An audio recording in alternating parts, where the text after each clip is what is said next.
Dan here, Max's PL Videos, and today I want to talk about what might just be a nearly perfect speaker.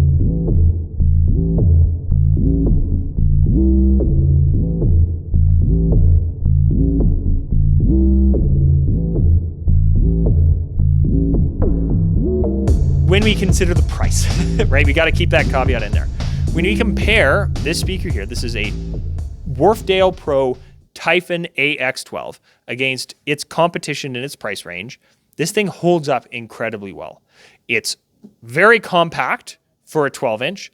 It is very well designed in terms of its cabinet and its layout. It sounds really good, and it puts out a lot of volume. I don't know what more I can ask for. Oh, the IP54 rating, right? I don't know why they bury the lead on this. I've got the toe tag here. And it tells me the 1440 watt peak that barely matters, but keeps it competitive on the catalog side of life. They list the 720 watt continuous on here. Good job, Wharfedale, for actually listing your continuous wattage. And then they have a bunch of useless information. Why do I care that this has a steel grill? And why are you telling me it has a steel grill with your tag that's attached to a steel grill? Come on. There's no mention on this of the IP54 rating on this. Now, if you're unfamiliar, IP54 means it is water resistant and dust resistant. It is not proof, but to get an IP54 rating, insert photo here, you have to spray this thing with water for like 10 minutes from any direction and still have it be able to work after. So if you're using this out in the field and it starts spitting rain a little bit, or if you're at, say, a rodeo that's got a bit of dust and stuff, you're likely going to be fine compared to a lot of other speakers. One of my local rodeos here in town, they came to me for a PA system, and I sold them some Wharfedales, different units, but they had an IP54 rating because the speakers that they were originally recommended from a different retailer were fan-cooled. Fan cooling is great on a hot day, but not when there's a whole lot of dust in the air and your fan is bringing a whole bunch of dust into your speaker's amplifier. So, yeah, having that IP54 rating on here, again, in this price point, volume-wise, this thing holds up against everything that's on the market that I could find. Sound quality-wise, I think this thing sounds darn good for being a sub-$1,000 speaker. Cabinet-wise, I think it is really well designed, and they didn't really cut any corners there. And then it happens to also have an IP54 rating. So I don't feel like, if you're, say, like a DJ or you're a sound tech, and you're looking at these and you're like, well, I don't really need an IP54. I don't feel like I paid extra to have that rating on here, but it is definitely a nice to have. So don't let it scare you off of it, of thinking, well, I don't need that. Why am I paying extra for it? But also, it is a good thing to have because it will give you some extra peace of mind when you're using this thing out in the field. Now, speaking of using it out in the field, it is a plastic construction with some very, very well-designed handles, right? We've got these handles here on the side. We have 4 handles, 2 on the top, 2 on the bottom. Every time I go back to using a speaker that has a single handle on the side, it kills me a little inside after using these. These are so easy to manipulate and move around on stage and getting onto stands that whenever I go to use something else, it hurts me because this is so well designed. It's also very compact. I've got a few other 12-inch speakers that, this is, I think, the smallest, or second smallest 12-inch that I have in the building. Might be the smallest. And I've got a 10-inch that takes up about the same footprint in the back of the car as this thing does. So if size is important for you in terms of you're running a car and you need to be able to fit stuff in the back seat, it's just a great option for that. Now, carrying on to the back panel here, again, we have that quote-unquote 1440 watt amplifier that can do 720 watt continuous, and it is recessed in. Hey, Wharfedale, you do know how to construct a cabinet properly, right? Check out my Taurus review to see why that joke makes sense to me, or that snide comment, rather. Now, we have 2 knobs here, and I believe the 8-inch has this as well, as does the 15. But again, if you saw my Taurus review, it has 2 volume knobs, but it can only use like 1 at a time. This one does have separate volume for both inputs. Hey, they do know how, right? But we do have XLR and quarter inch. They're not a combo jack. The quarter inch come with these little caps in them, and I believe that has something to do with the IP54 rating, so they had to go with separate. We do have an XLR output that can be a mix out or a pre-fader output. So if you have done adjustments on here, but you want the output on here to go full rock, you can. Which I made that mistake at a recent thing where I had that pressed in for mix and I didn't realize it. So I was wondering, why is this second monitor so quiet? Oh, it's because I had these turned down on the other one. So keep an eye on that. Anyway, above that we have our on-off LED switch. Now the LED on here, they did a LED on the front right around the high frequency driver rather than behind the logo.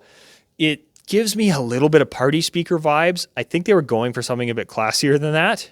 But I ended up turning it off because party speakers look horrendous to me. So I turned mine off, but it wasn't what they were going for, but it gave me that kind of vibe. So yeah, it is nice to be able to turn it off. Good on them for having that. Then we have our 90 hertz high pass filter. Sweet. I personally prefer 100, but 90 is still like right in that ballpark. So I have no worries there. Would have been nice to have it on a knob, but for simplicity's sake, I'm actually really happy with that because these are often going to be used for rentals. And and that 90 is perfectly fine rather than having just another knob for people to mess with and screw up. So then we get to the DSP. Now the DSP on here is a little bit limited, but in a good way, right? I can use a speaker with an LCD on the back that has essentially like a DBX drive rack installed, and like you can mess with it to your heart's content. That can be fun. But for a lot of people, giving them 4 presets that are very clearly labeled and explained in the manual, I think is a big bonus. I think for a lot of people, these are more than enough. We have flat, monitor, bass, and punch. Flat, self-explanatory. I use that if I'm using a subwoofer 100% of the time. If I have a subwoofer underneath this thing, I have flat turned on. Then we have monitor.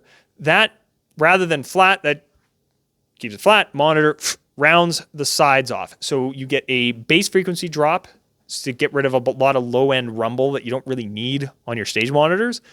And on the other side of things, about 15K and up, it cuts out. So it gets rid of a bunch of high frequencies that, you don't really need on stage, but are just going to give you needless risk of feedback. So very handy to have that setting. Now, the bass and the punch, these ones are interesting. This is where, again, you got to read your manual before you start messing around with this kind of stuff. Because the bass isn't just a bass boost. It's not designed to give you your oomph, oomph DJ sound. I almost wish they would have called it something else, even though it is essentially a bass boost. What it's doing is it's doing a low shelf to compensate for lack of volume. So the first casualty of any speaker when you start turning the volume knobs down is your bass frequencies drop off disproportionately to your higher frequencies. So the bass on here compensates that and just does a shelf to bring it up and gives you a fuller sound at those lower volumes. And it does that job really well. Now, punch, that is what I use if I am DJing or if I'm not using a subwoofer. It gives you a spike in the low frequency range right around that kick drum hit to hit you in the chest a little bit more. I wouldn't use that if I have a subwoofer underneath because then you're just boosting something that's getting chopped off anyway. But for using this on its own, again, man, like this 12-inch here is giving me very, very strong bass for its size. I'm very, very happy with it. So again, this is the Wharfedale Typhon AX12. I'm very happy with mine. I think sound quality and volume-wise, they're keeping up with just about everything in their price range, right? They're claiming 129 dB on their spec sheet. That is calculated off of that 140 or 1440 watt number.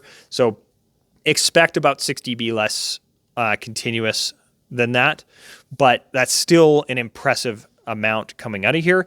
They had to kind of pull a QSC and put it based on their peak numbers, but so many other companies do that you can kind of compare those. But yeah, thankfully, they actually list their sensitivity rating for the drivers on here, so you can deduce yourself how much volume you should expect. Very handy to have. I'd rather have it listed, but this is not the world we live in, so I'm just got to gripe about it until it is, or until the apocalypse. Now, like I said, really, really solid lows.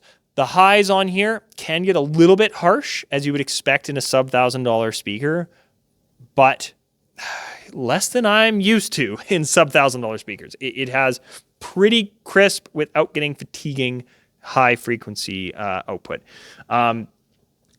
Comparing this against anything in this sort of price bracket, I think this is a great speaker.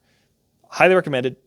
If you need IP54, right, you need something that can be used outside with a bit of rain and things like that, this should be on your short list no matter what. If you don't need that, don't let that scare you away from it. You're not paying extra per se. I would take this personally, again, over any of the Taurus line and over quite a few of its competition. So that's my 2 cents. And if you have any questions on it, hop on Wharfedale's website. They have a lot of info and they have the manual and stuff there, but I'm always happy to answer stuff that isn't just like, how many watts does it put out? Like, subscribe, and all that stuff. I've got more speaker reviews coming. I'm going to get back to some guitar stuff soon, but I've just been on a pro audio and DJing kick as of late. So hopefully you enjoyed this. Talk to you later.